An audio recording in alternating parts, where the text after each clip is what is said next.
Well, good morning, everyone. Take your Bibles to, let's see here, Psalm 68:5 this morning. And we're in promise number 185. And this promise may seem like it's kind of for just a small group of people, but the context of it actually shares with us how it can be very wide sweeping. So let me give you the promise. I'll read the verse, then I'll kind of give you some comments on it.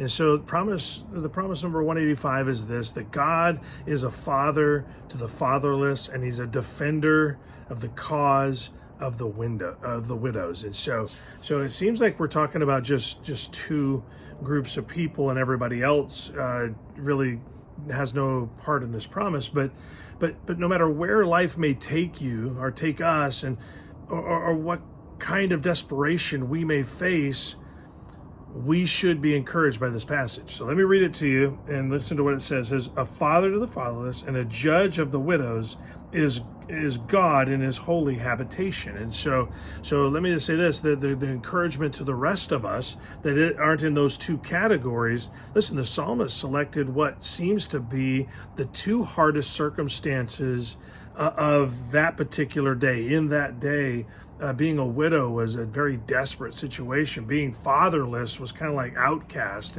And so he picks those two really hard circumstances to say, hey, look, if you're in a hard circumstance, these two very desperate places, God has your back. He's got you covered.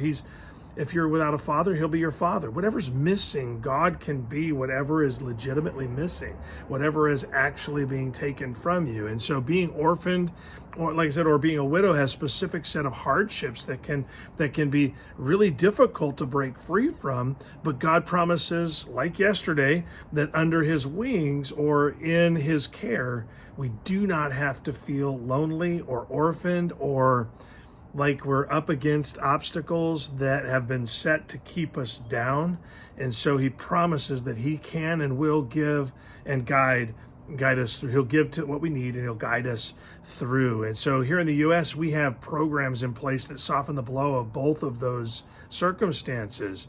God's point is that in any hardship, we have the Lord watching over us. And that should be an incredible encouragement to every single one of us this morning, that no matter what hardship we face, we have God watching over us. So when you're tempted to think my relationship with God isn't doing anything for me, remember the promise, this particular promise, that in the hard times, he is there for you. When things are good or bad, God is with you. And so I hope that helps you this morning. And just kind of rest in that God, no matter what your circumstances are, is with you. And if you'll walk with him, he will make sure you have what you need. Enjoy a great day.